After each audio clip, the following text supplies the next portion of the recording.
The second to last branch of the Bill of Rights, First Amendment, is the right to assemble. So, the right to assemble allows and gives the freedom of the people to gather in groups for as long as they want, as long as they are peaceful about it.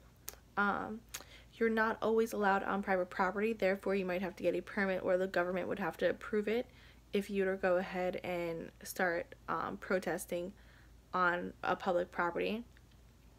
But the right to assemble allows people to hold protests and rallies against the government to call for change. Um, this change needs to be as peaceful and respectful as possible. Um, they do not allow for rioting. Rioting is seriously frowned upon. That's not the point of the assembly. The assembly is supposed to be peaceful and public, and you're supposed to put your word out there and get your point across without having to go about it in a harsh way. In some cases, the government may get involved. That's just to protect the safety of others in the community and everyone around us and the safety of our citizens.